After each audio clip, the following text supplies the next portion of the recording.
Bom, então vamos começar. Por favor, abram o arquivo de vocês, né? Eu mandei de novo, eu mandei para vocês, para o grupo do WhatsApp de vocês. Eu mandei para o grupo de WhatsApp de vocês um material da aula sobre civilização grega. Eu vou falando, hoje eu vou falar algumas coisas sobre o mundo grego, sobre a civilização, né, grega, sobre a Grécia Antiga. Vocês vão acompanhando pelos slides e fazendo algumas anotações no caderno, tá? Espero que vocês estejam aí com vocês caneta e caderno para vocês irem fazendo algumas anotações. Depois vocês fazem um comparativo do que eu for falando com o material que eu enviei, com os slides, e na parte final vocês fazem os exercícios, tá? Para ver se vocês conseguem resolver as questões. Tá? Eu enviei 15 questões, todas elas extraídas de vestibulares do Brasil. São todas questões recentes. Todas questões super atuais, tá bom? Lucas mandou aqui uma mensagem para mim. Professor, qual a ferramenta que você usa para abrir os arquivos? Formatei meu Note recentemente. Qual a ferramenta que eu uso para eu abrir os meus arquivos? Lucas, cara, eu abro com PDF. Eu abro slides, no caso. Esse slide que eu mandei para vocês é de PowerPoint. É no PowerPoint. Mas eu abro, além de PowerPoint, eu abro também com PDF. Ok? Tanto faz. Aí, qualquer um que sirva para abrir, eu tenho material em PDF e tenho material em PowerPoint. Esse, especificamente, eu acho que foi PPT. De PowerPoint. Beleza? Você está sem conseguir abrir? Você está sem conseguir abrir? No caso, eu mandei de PowerPoint, um arquivo de PowerPoint e o outro arquivo de Word, né? As questões eu botei todas em Word. Tá, conseguiu abrir, Lucas? Conseguiu acesso ao material que eu enviei para vocês?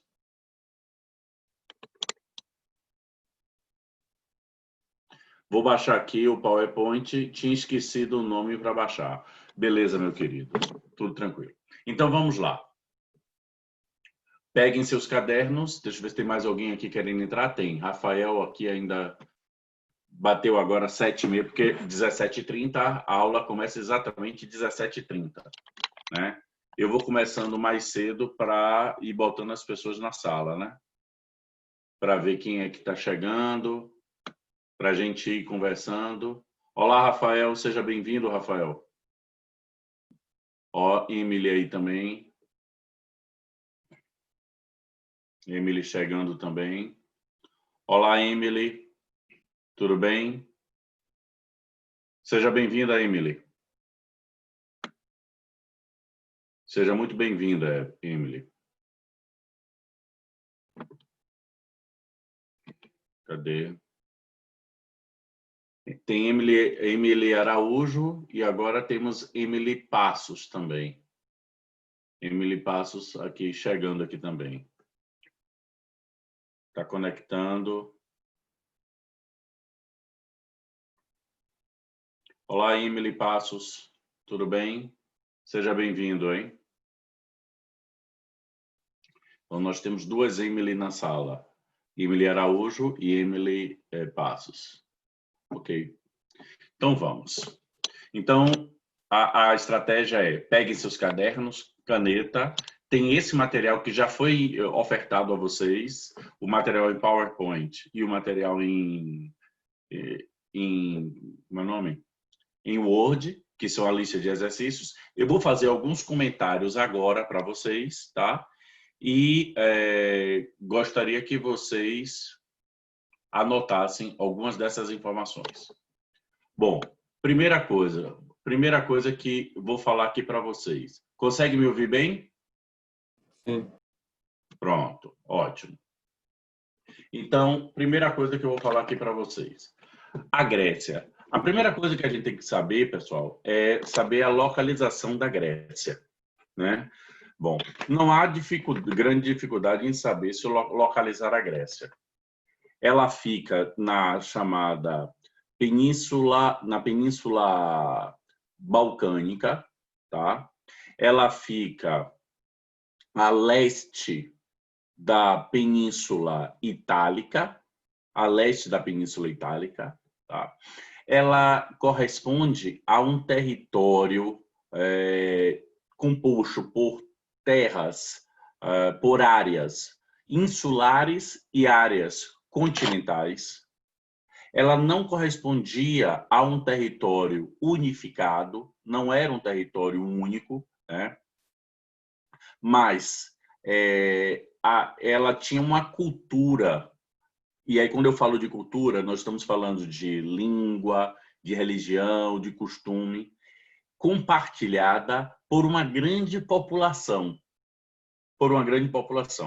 De uma forma geral, nós dizemos que a Grécia era formada por diferentes cidades-estados, tá? Então, nós temos um poder completamente descentralizado. Geograficamente falando, né? É uma região composto por uma área de relevo montanhoso e muito pouco fértil. Uma vegetação bem escassa, poucos rios, tá? E um litoral muito recortado, como eu falei, com muitas ilhas. E esse posicionamento geográfico acaba impulsionando os gregos para o mar. E isso vai favorecer, obviamente, a principal atividade econômica dos gregos, que vai ser o comércio marítimo. Nós já vimos na aula passada, quando nós estudamos aqui Antiguidade Oriental, que os grandes navegadores, os grandes comerciantes da antiguidade eram os fenícios. Tanto é que os fenícios irão, inclusive, simplificar a escrita conhecida, que era a escrita egípcia e a escrita cuneiforme, e vai criar uma nova escrita para facilitar a atividade comercial, que era o alfabeto. Pois bem, os gregos eles vão pegar o alfabeto fenício, simplificar ainda mais o alfabeto fenício, colocando, por exemplo, inserindo as vogais, e os gregos substituirão os fenícios como os maiores navegadores e comerciantes da antiguidade, né? Bom, a história da Grécia, ela tem início aproximadamente por cerca de 2.500 anos antes de Cristo. Começa a história da Grécia antiga por volta desse período, 2.500 antes de Cristo, quando povos da região da Índia e da Europa, nós chamamos de povos indo-europeus, eles migram e chegam para a região. Os primeiros povos que vão chegar a essa região da Península Balcânica, né, do sul da Península Balcânica, foram os aqueus, foram os jônios, foram os eólios, foram os dórios, tá? Então, os primeiros a chegar nessa região, vou repetir, foram os aqueus, foram os jônios, os eólios e os dórios. Bom, quando eles se fixam na Grécia, nessa região, vai ganhar destaque uma determinada civilização, que é a civilização cretomicênica. A civilização da ilha de Creta e da cidade de Micenas. Quando nós falamos em civilização cretomicênica, nós nos lembramos, pelo menos eu me lembro bastante, da história do Minotauro, da civilização minoica, né? Que inclusive tinha como a religião era politeísta, mas tinha como Deus principal uma mulher, que era exatamente a deusa mãe, né? Essa civilização creto-minoica ou creto-micênica, ela vai fundar diversas colônias na região da Ásia Menor, né? O rei creto-micênico, ele era concomitantemente chefe político e chefe religioso. Tá? Bom, a história da Grécia, do povo heleno propriamente dita, ela começa por volta de 1200 a.C., quando os helenos, detalhe, heleno era como os gregos eram chamados, tá? Então, os helenos, eles durante muito tempo, né, aproximadamente 1200, 1300 anos, eles eram subjugados pela civilização creto-minoica. E, finalmente, por volta do ano 1200 a.C., os helenos conseguem exercer o seu domínio sobre a civilização creto-minoica e passam a tomar o poder na região. A história da Grécia ela é dividida em quatro períodos. Primeiro período chamado período pré-homérico. Na realidade, o pré-homérico, turma, é esse período de domínio da cidade da ilha de Creta e da cidade de Micenas. Esse é o chamado pré-homérico. O momento em que os helenos passam a exercer controle sobre a península, começa o chamado período homérico. Então, as quatro fases: período homérico, período arcaico, período clássico e o último período é o período helenístico. Tá? Essas três primeiros momentos, homérico, arcaico e o período clássico que inclusive é o período de ápice, que é o período de apogeu, esses três momentos vigoram, a gente costuma dizer que é um momento helênico. O último momento é o chamado momento helenístico, tá? Pessoal, se aparecer alguém aí querendo entrar na sala, vocês me falam aí, tá? Se alguém quiser interromper para falar alguma coisa, pode me perguntar aí numa boa aí, tá certo? Então vamos lá. Primeiro momento. Estão comigo aí, pessoal? Ou eu estou falando sozinho? Sim, professor. Ótimo, ótimo. Eu tive um grande susto essa semana que eu falei mais de meia hora sozinho para uma turma, dando aula. Depois de mais de meia hora que eu descobri que a internet tinha caído aí e eu estava dando aula sozinho. Então vamos lá. Primeiro momento, período homérico. Então lembre-se, quatro fases da fase da história da Grécia. Primeiro momento, o período homérico. Bem, durante esse período a gente fala que as maiores informações, as maiores fontes históricas sobre esse período recaem sobre Homero, né? Elas são obtidas, as maiores fontes históricas desse período, eles são obtidos ou através de pesquisas arqueológicas, ou por poemas supostamente escritos, né, por um poeta grego chamado Homero. Hoje em dia existe uma certa dúvida sobre a autoria, ou melhor, a própria existência deste poeta, de Homero. Há alguns estudos que dizem que, na realidade, Homero era uma grande escola filosófica. Sendo escola filosófica ou sendo um indivíduo grego, o fato é que é através dos poemas de Homero é que podemos entender um pouco mais sobre esse período que vai de 1200 a 800 a.C. E as duas grandes obras de Homero nesse momento foram as obras Ilíada e Odisseia. Ilíada conta a história da famosa Guerra de Troia, né? Quando as polis gregas, polis eram como eram chamados as cidades-estados da Grécia.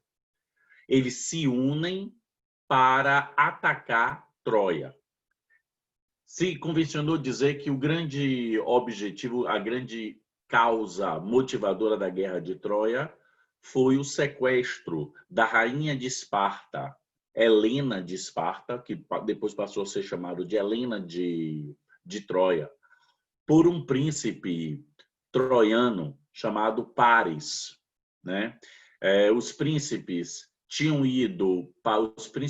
troianos tinham ido até Esparta para celebrar a paz, né? Paris e Heitor. E aí conta a lenda de que Paris, o príncipe mais jovem, se apaixonou pela rainha de Esparta, né? Esposa do rei Menelau, e sequestrou a rainha de comum acordo com ela e a levou para Esparta. Foi a causa utilizada para a guerra. Mas, na realidade, né, eu gosto de pensar que o motivo real foi o domínio que Troia exercia comercialmente na região do Mar Mediterrâneo. Ora, comercialmente falando, para as polis gregas, era péssimo o fato de Troia se destacar tanto no comércio da região. Troia, ela ficava muito próximo de dois mundos, e eu estou falando do mundo asiático e do mundo europeu, tá? Portanto, destruir Troia era favorável economicamente para o crescimento econômico das polis gregas. Portanto, seja por causas românticas, sequestro de Helena, seja por causas econômicos, a destruição de Troia para o crescimento comercial das polis gregas, o fato é que ocorreu esta guerra. E esta guerra durou mais de 10 anos, né? E ao final de 10 anos ocorreu a vitória dos gregos sobre os troianos, né? O outro poema é Odisseia, que fala sobre, logo após a Guerra de Troia, o retorno de Odisseu, ou também conhecido como Ulisses. Ele era um rei de uma das centenas polis gregas. Era o rei da cidade de Ítaca. E Odisseu, ou Ulisses, ele enfrenta uma série de aventuras no seu retorno de Troia até a sua terra natal, né? E aí passa muito pela história, pela religiosidade, pela mitologia grega. E aí, obviamente, toda essa parte a gente passa a ter conhecimento desse período embasado nessas obras de Homero, né? Eu posso dizer para vocês que, anotem, por favor, esse período homérico, ela se caracterizou, então, pelo declínio da cultura ligada à vida palaciana. Declínio da cultura ligada à vida palaciana, né? Por quê? Porque, na realidade, o que vai acontecer logo após o período homérico será a supremacia das várias polis gregas sobre a atividade comercial na região. O período homérico, sobre o período homérico em prova, cai muito pouco, pessoal. Cai muito pouco sobre o período homérico. As partes que mais caem em vestibular de Grécia são período arcaico, período clássico e o período helenístico, tá? Período arcaico são os que mais caem. Sobre o período arcaico, ele vai, não precisa ficar também gravando essas datas, tá? Ela vai basicamente de 800 a.C. a 500 a.C. Isso não é tão importante para a gente. Só que o que é interessante para a gente saber aqui é que durante esse período, chamado período arcaico, a Grécia vai enfrentar intensas alterações, muitas transformações. Como por exemplo, vai ser durante esse período que vai ocorrer a expansão territorial. E é nesse momento que começam a formar as tão famosas polis. Ou seja, constituíram-se várias cidades-estados. E essas cidades-estados, elas tinham organizações políticas e econômicas independentes uma das outras, tá? É nesse período também que ocorre a fundação, ocorre o surgimento de uma série de colônias gregas na região do Mar Mediterrâneo, tá? E aí, nesse momento de surgimento de uma série de cidades-estados, uma série de polis, nascem, nesse momento, as principais cidades, as principais polis gregas. E em destaque, nós temos a cidade de Atenas e a cidade de Esparta. Tá?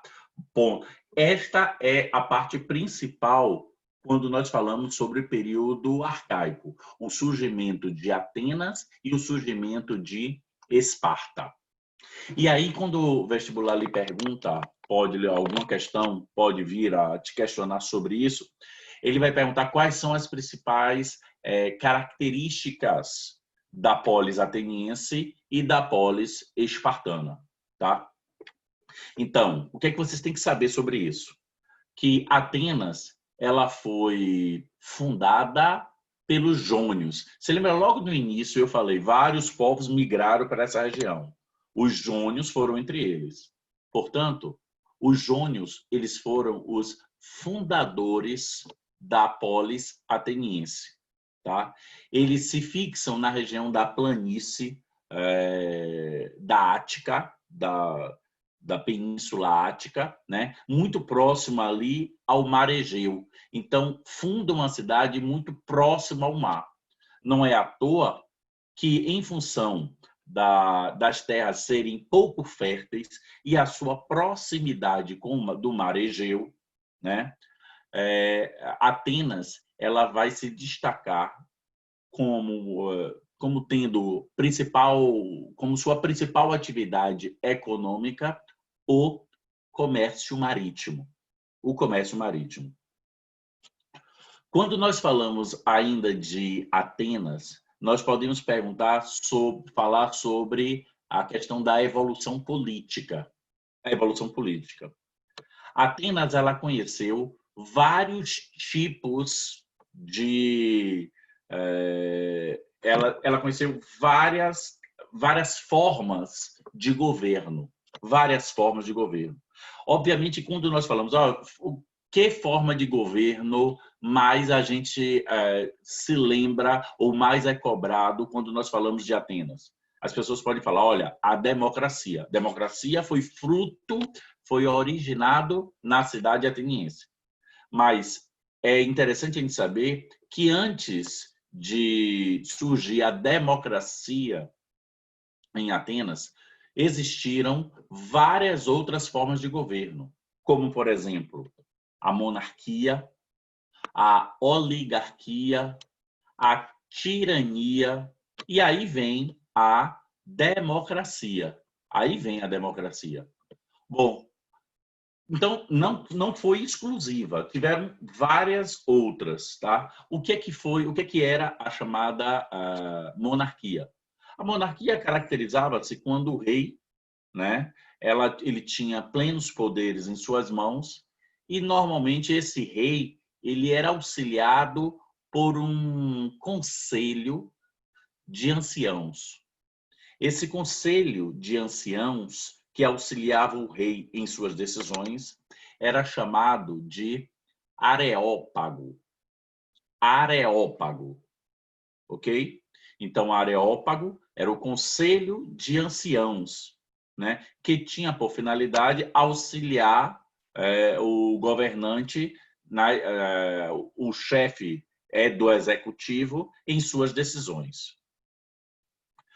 Já a oligarquia, na oligarquia, o rei é substituído por um grupo de arcontes.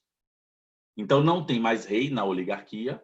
Este rei é substituído por um grupo de arcontes. Esses arcontes, eles eram representantes da aristocracia. Representantes da aristocracia. Tivemos, por exemplo, a tirania. Tirania é uma coisa que volta e meia cai em prova, né? O pai da tirania é Pisístrato, um grande pensador grego chamado Pisístrato, pai da tirania. A tirania vigorou por volta do século VI a.C. E tirano era aquele que governava com poder autocrático. Tá? Alto dele, cracia, poder.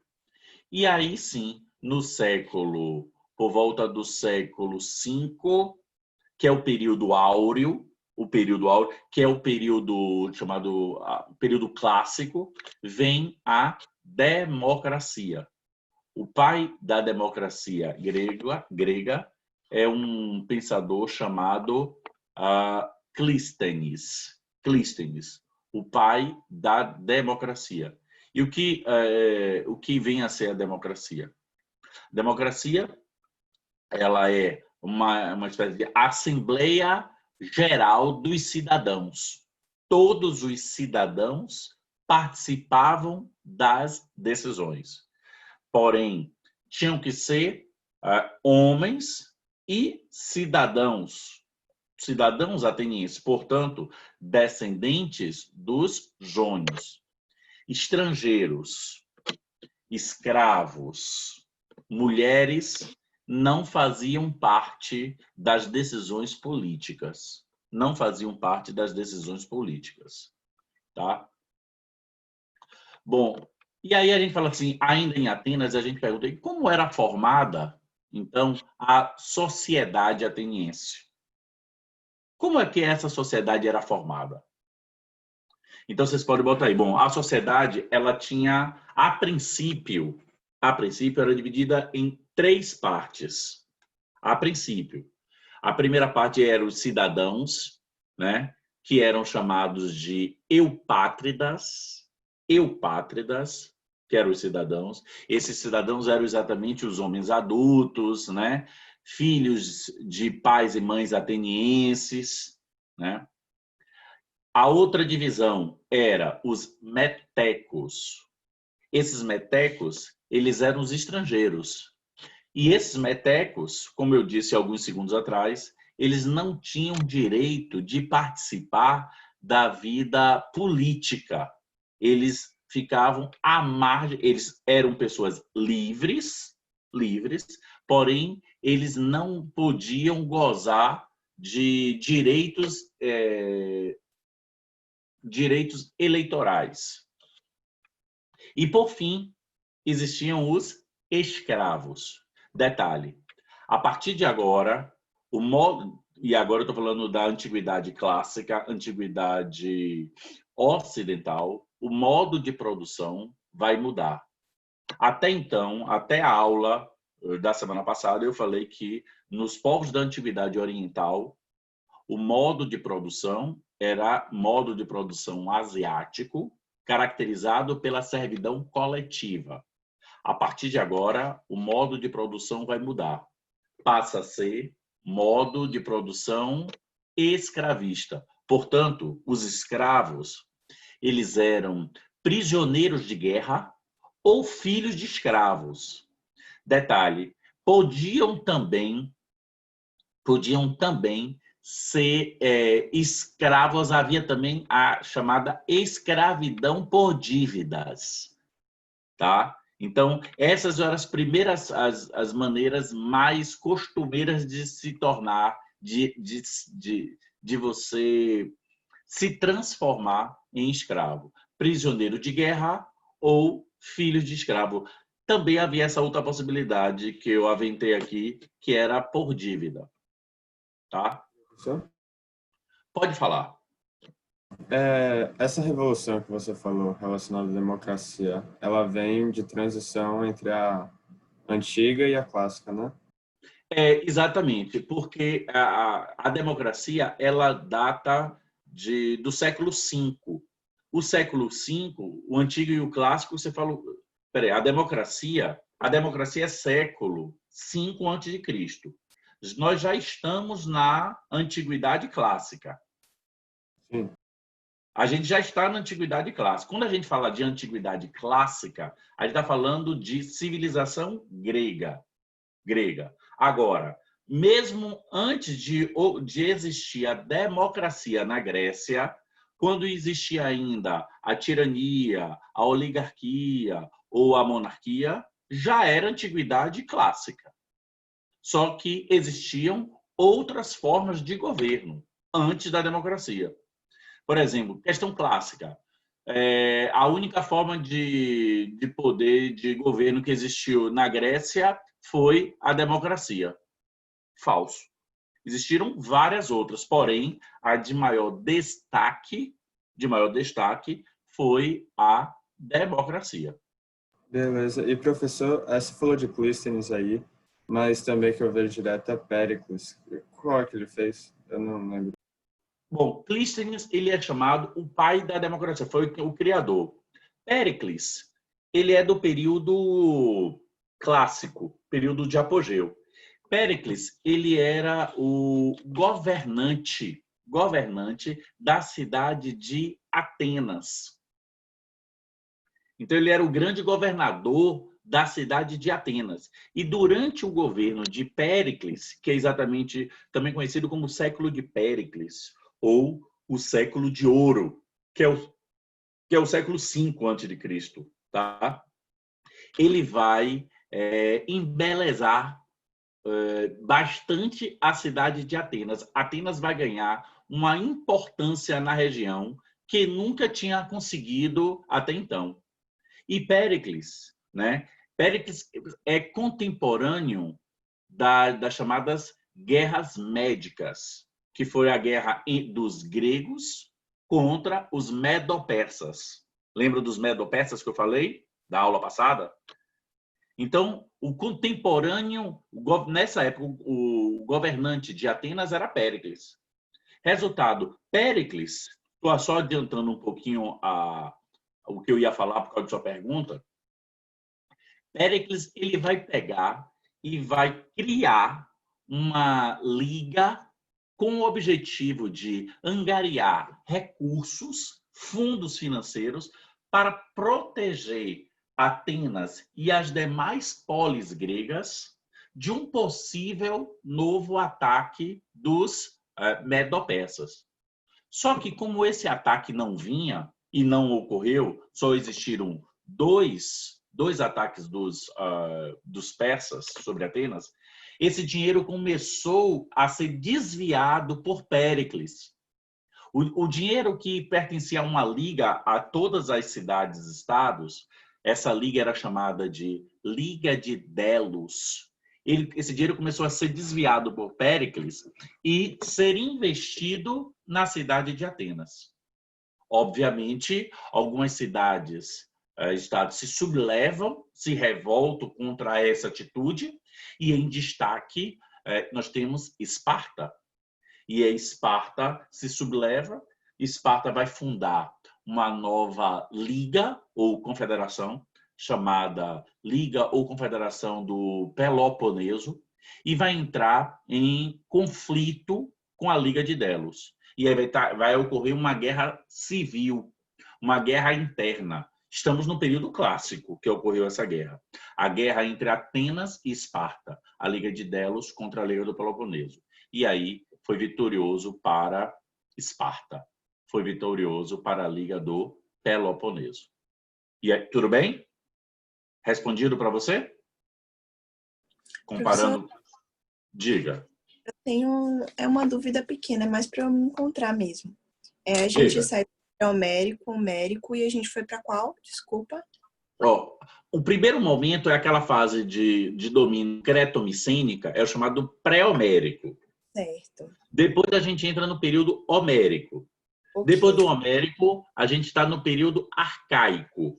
O período arcaico, que é o período de formação, de surgimento das várias cidades-estados, das várias polis gregas. Eu estou falando desse momento agora, do período arcaico. Fechado. Eu só falei de Péricles, que é o período mais na frente, porque foi a pergunta do nosso colega aí. Pronto, tá certo. Estamos Obrigada. falando desse período arcaico, porque eu estou falando, nesse momento, eu estou falando de Atenas. Atenas surge no período arcaico. Então, eu estou falando, dando para vocês as características de Atenas. Assim que eu acabar de falar de Atenas, eu vou falar da outra polis grega de destaque, que é quem? Esparta. Esparta. E Esparta também surgiu no período arcaico. Quando eu acabar de falar de Esparta, aí eu começo a falar sobre o período clássico. Entendi. Obrigada. De nada. Então, vou dar prosseguimento, tá? Bom, ainda então, Atenas. Eu ainda estou em Atenas, tá certo? Quando nós falamos de Atenas, é interessante, é importante, pessoal, que vocês saibam o nome de alguns reformadores, de alguns legisladores atenienses. Importante. Eu acho que vocês já estudaram isso, inclusive, em filosofia, tá?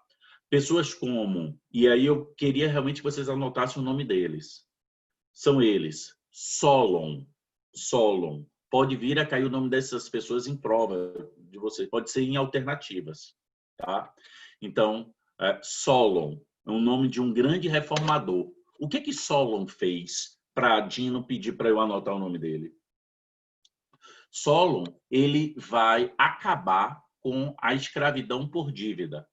Você lembra que eu falei que uma das formas de escravidão podia ser por nascimento, guerras ou por dívida? Então, Solon, ele vai extinguir o tipo de escravidão por dívida. A pessoa que devia dinheiro, não tinha como pagar, podia ser transformada em escravos. A partir das reformas de Solon, isso acaba. Tá? Solon, ele vai criar uma nova estrutura social. Ele vai criar nova divisão da sociedade. Tem até aí, por exemplo, no material que eu enviei para vocês, ele vai criar algumas... deixa eu ver se eu... Como é que eles eram chamados? Tem aí... Eu botei aí para vocês e agora me fugiu como era o nome. Tem aí no material que eu botei aí para vocês. Deixa eu ver. Foi Novas Sociedades Criadas por Solon. Deixa eu ver aqui. Que eu vou abrir aqui, aí eu já olho aqui e eu lhe falo.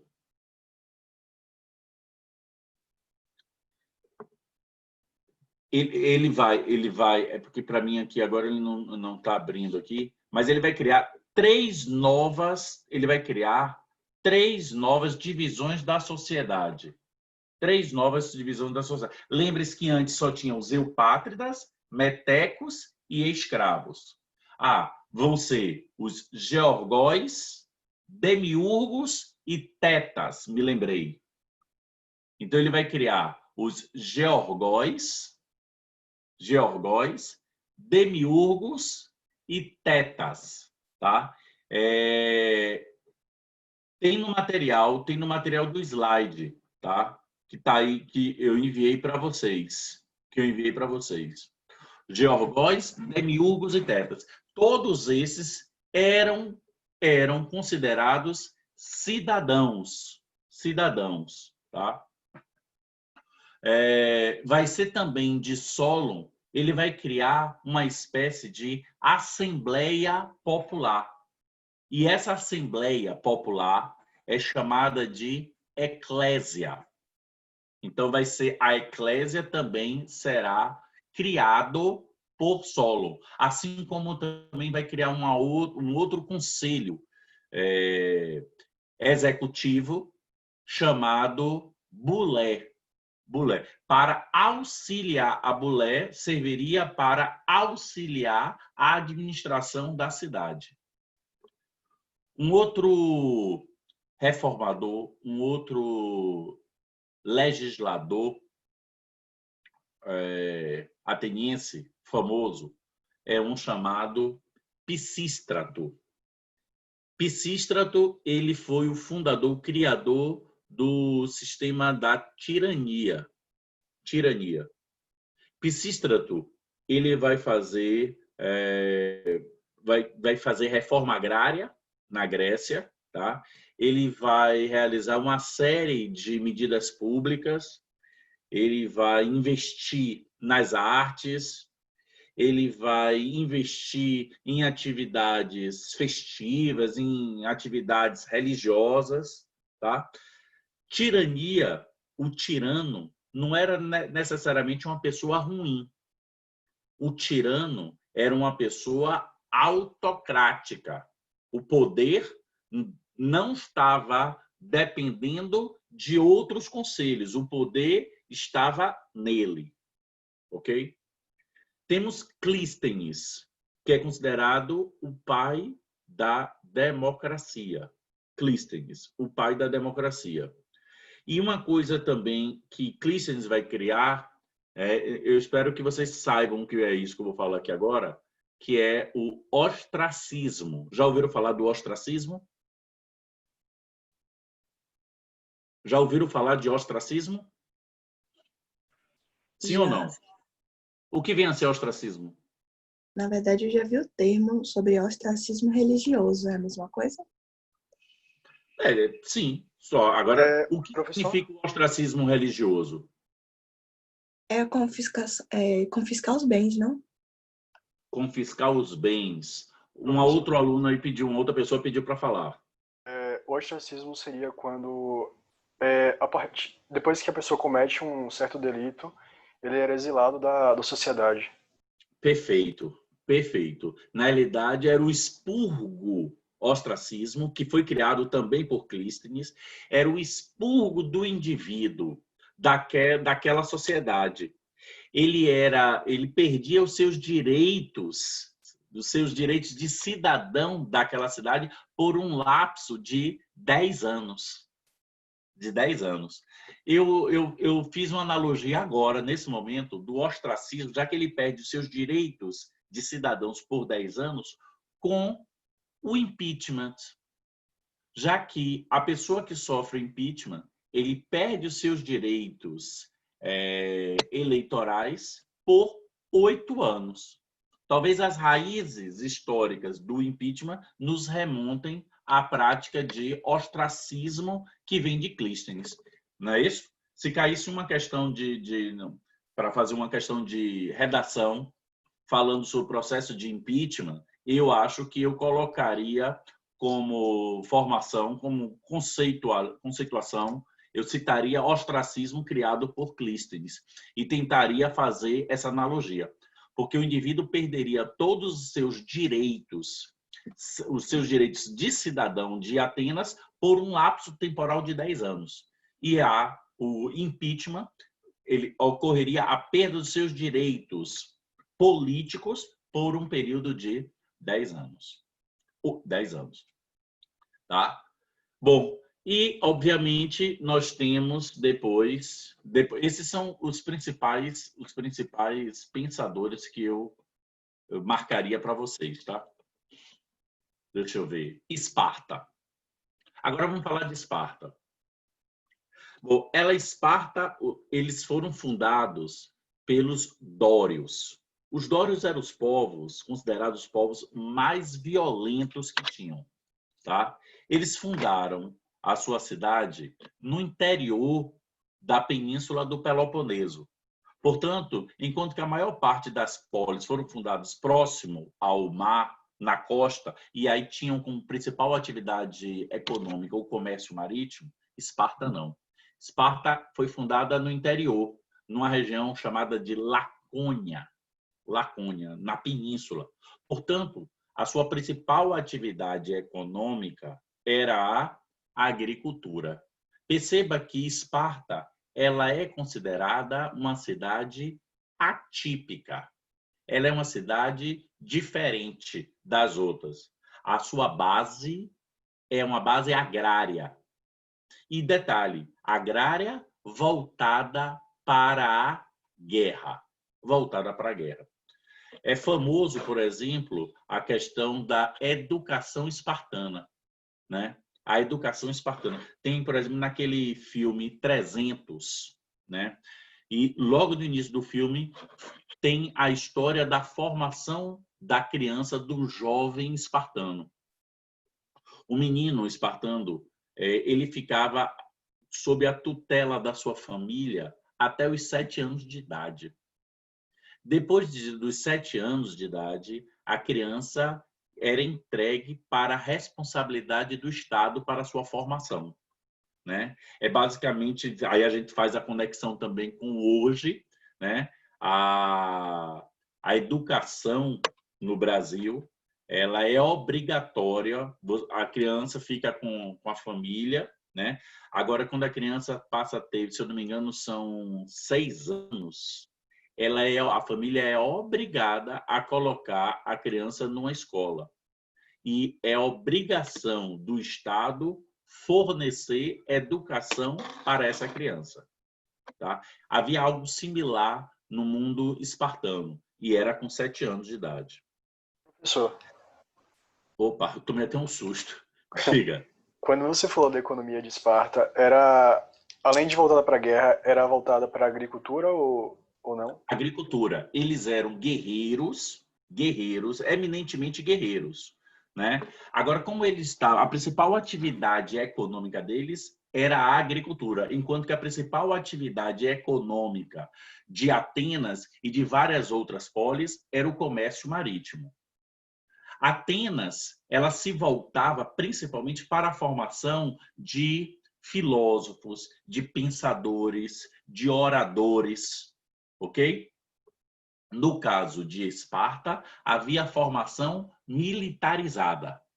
Ora, quem é que trabalhava, quem é que produzia alimento tanto em Esparta quanto em Atenas? Eram quem? Os escravos. Eram os escravos. Por isso que o modo de produção era escravista. A população ateniense voltada para a formação do homem, e do lado espartano, formação física, formação militarizada. Inclusive as mulheres, né? As mulheres espartanas, elas também recebiam treinamento físico e psicológico, tá? Para, por exemplo, gerar prole, para gerar filhos robustos, filhos fortes, filhos saudáveis. Então, havia, inclusive, uma disparidade da mulher ateniense voltada para servir o seu marido, a mulher ateniense voltada para ser uma dona de casa, e a mulher espartana, que tinha um status um pouco melhor, tá? Mais bem vista do que a mulher ateniense. Posso prosseguir? Falar sobre Professor, política. rapidinho. Fala. Com relação ao sistema de ensino aí que você falou, que eles eram crescidos para justamente servir no sentido de não questionar. Tem um nome específico para isso que eu já vi que em alguma prova, se eu lembro qual é esse. O nome que eles serviam sem questionar? Isso. Olha, os soldados espartanos, eles eram chamados de ilotas. Não sei se é isso que você está atrás nesse Não, momento. era mais o termo mesmo. Não do soldado, mas do sistema de ensino. Não estou lembrando, então, o que possa ser esse momento aí. De boa, valeu. Ok. Veja aí se você lembrar alguma coisa. Eu não estou lembrando do sistema de ensino, né? Sistema de ensino. Ora, o que eu posso falar sobre, se bem que é sobre sistema de ensino. Se você falasse sobre quando a pessoa nascia, ele era avaliado e se tivesse algum defeito, ele era eliminado. Isso aí a gente poderia fazer alguma alusão à prática de eugenia. É Não, era diferente. mais a questão da obediência cega mesmo. Ok. Caiu em alguma prova, não lembro nem qual mais, já tem um tempinho. Depois a gente pode até encontrar. Se você encontrar, traga aqui para a gente analisar, para a gente ver. Valeu. Vamos lá. Então, a questão política em Esparta. A Esparta, falando de política, também tinham várias formas de governo. Porém, o que mais vai se destacar é a diarquia. Diarquia, ou seja, 2 reis. O rei espartano, ele era comandante supremo do exército e era também sumo sacerdote. Por exemplo, na época que eu falei da Guerra de Troia, que a mulher do rei, Helena, foi sequestrada, nós tínhamos 2 reis em Esparta. Um rei que era exatamente Menelau, que foi o marido traído, e o outro rei, que era Agamenon. Então, eles eram uma diarquia, 2 reis. Para auxiliar o rei, existia uma espécie de conselho de anciãos. Esse conselho de anciãos em Esparta era chamado de Gerúsia. Gerúsia. Era composto por 28 anciãos, né? E ajudava o rei na elaboração das leis. Além da Gerúsia, existia uma espécie de Assembleia Geral de cidadãos espartanos. Essa Assembleia Geral, ela era chamada de Apela. Apela. A Apela, ela tinha como função ratificar, ou seja, confirmar as decisões da Gerúsia, do Conselho de Anciãos.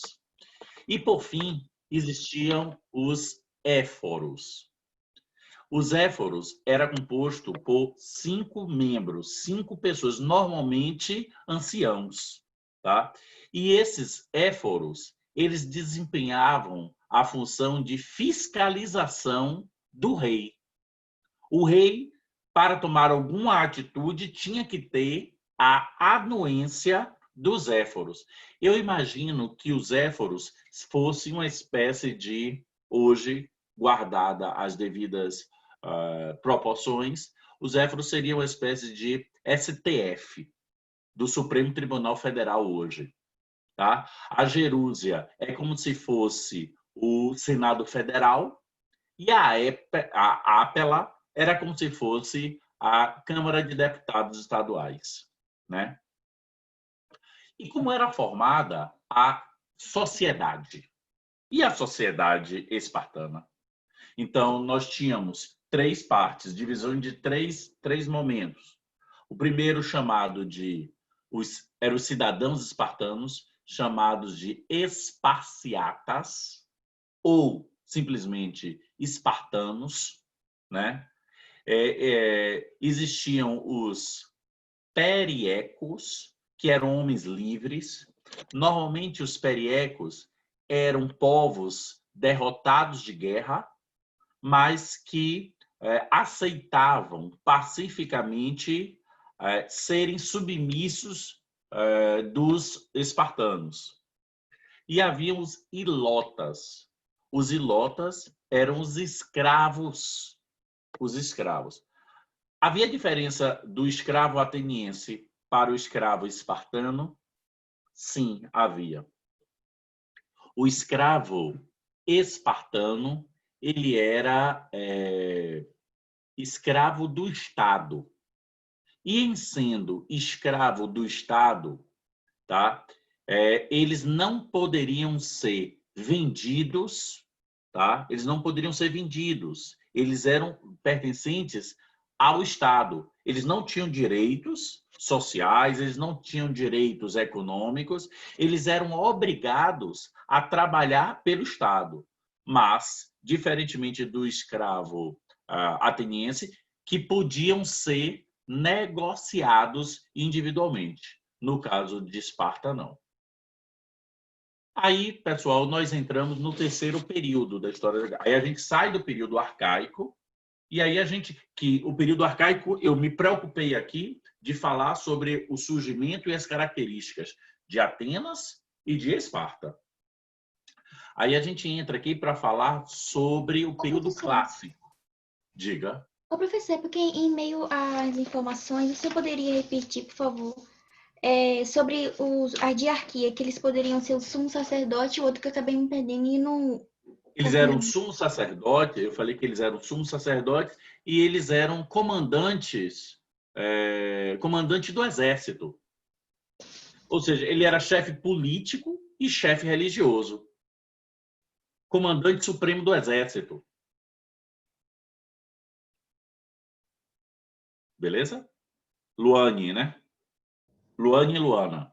Isso mesmo. Muito obrigada, professor. De nada. Período clássico. Período clássico, pessoal, é o período áureo, período de apogeu. Ok?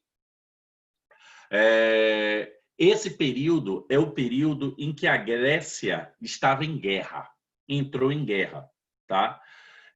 Com um grande inimigo, por exemplo, inicialmente um grande inimigo externo. E esse grande inimigo externo eram os medo-persas. Vieram as guerras greco-pérsicas ou medo-pérsicas, tá? Ao total, foram 2. E como eu tinha adiantado já com um colega que me fez uma pergunta sobre Péricles, as duas vezes que os persas tentaram invadir os gregos foram derrotados.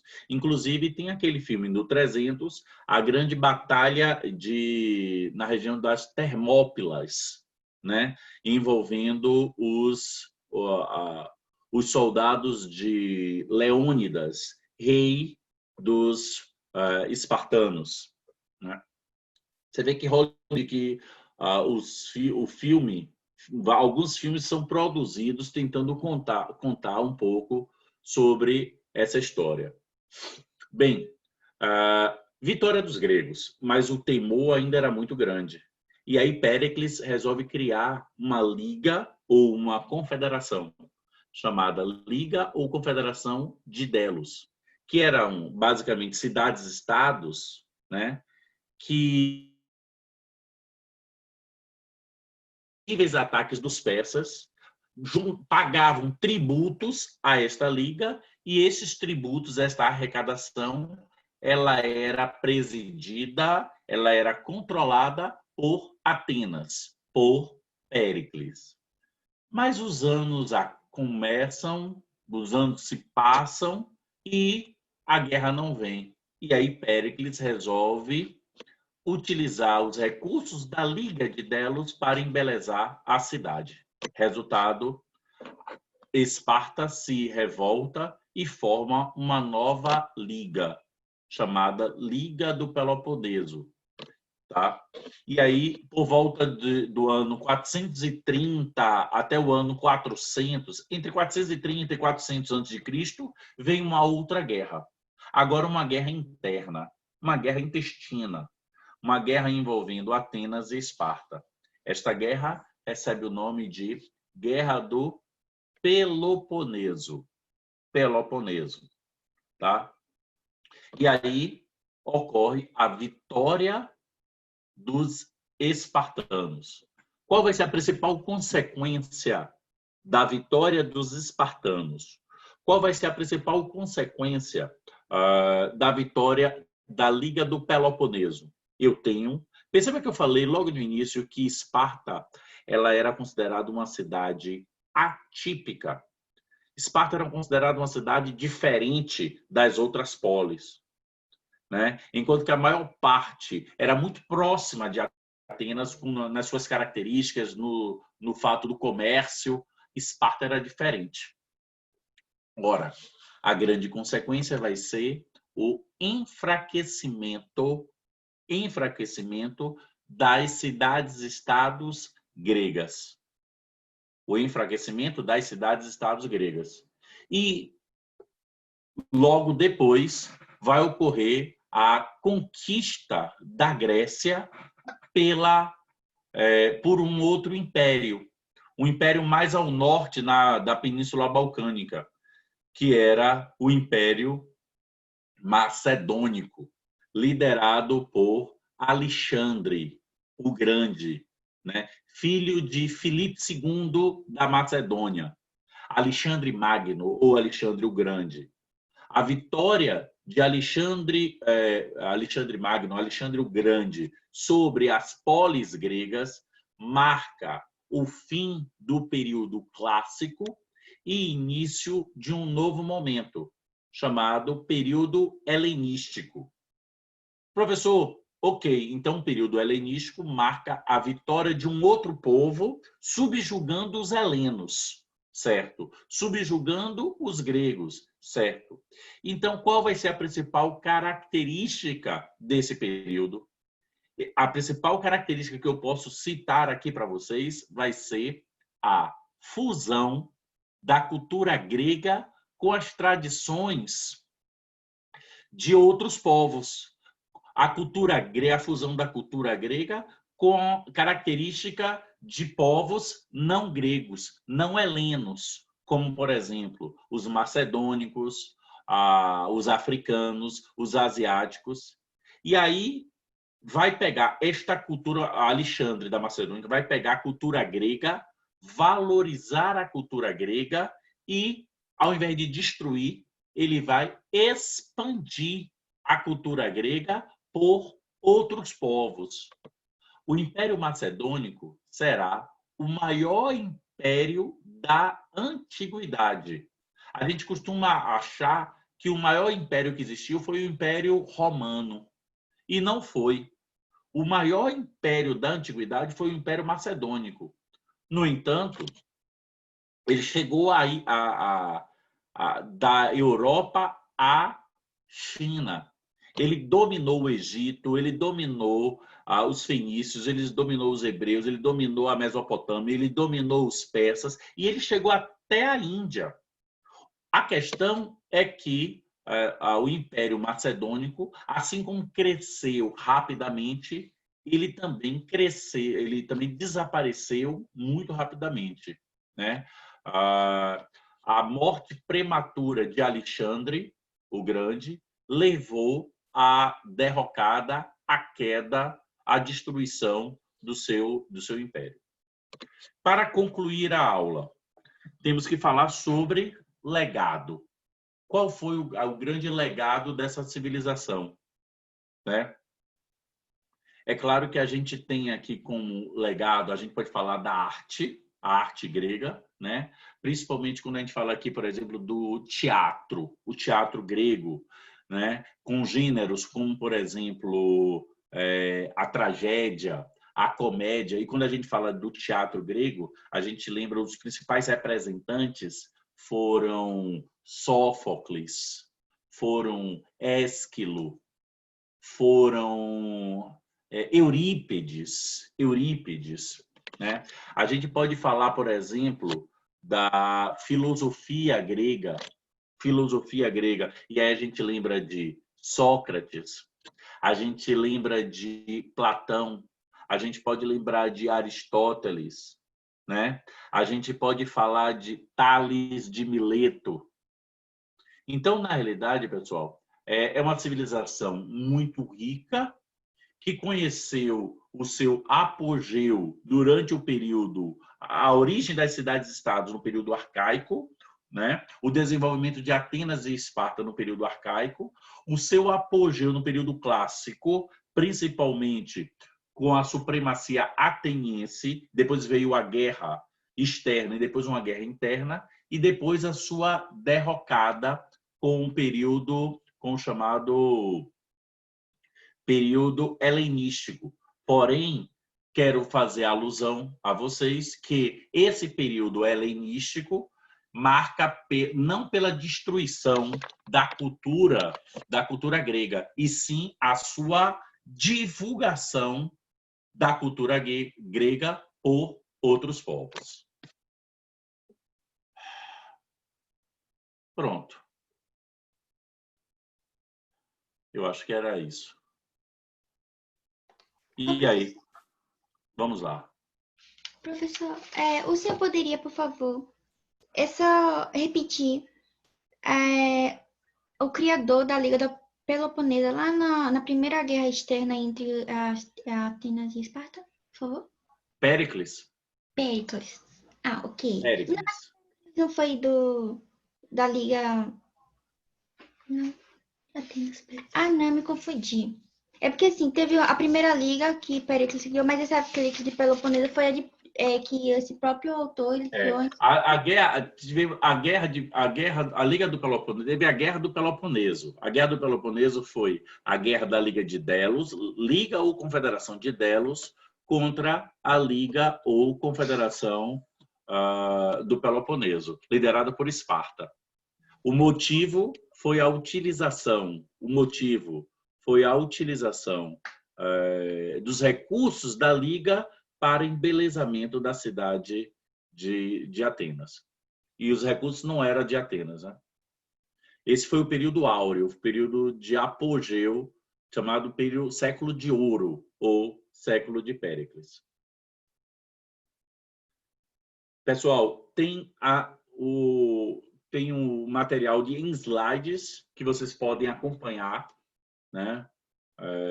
Interessante que Solon ele vão criar novas hierarquias sociais, como eu falei para vocês, tá? Tem no material em slide para vocês. E eu gostaria que vocês fizessem também a lista de exercícios, tá? Eu passei 15 questões para vocês. Ao final tem gabarito, mas caso vocês, né, Vanessa, Rafaela, Bruna, Lina, Emily, Lucas, Luane e Luane, que estão aqui comigo agora, se tiverem qualquer dúvida, podem entrar em contato comigo pelo WhatsApp mesmo, tá? E tirar dúvidas sobre as questões, tá? Eu mandei 15 questões, todas de vestibulares atuais para vocês, falando sobre civilização grega. Tá bom? Alguma pergunta? Alguma dúvida?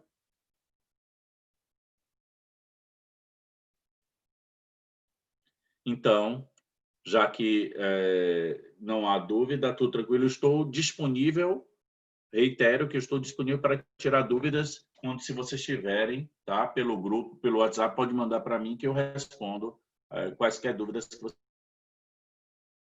E se surgir qualquer empecilho aí, pode entrar em contato comigo. Tá bom, pessoal? Um grande abraço para vocês. Tenham uma boa noite para vocês, tá bom? Valeu, turma. Tchau.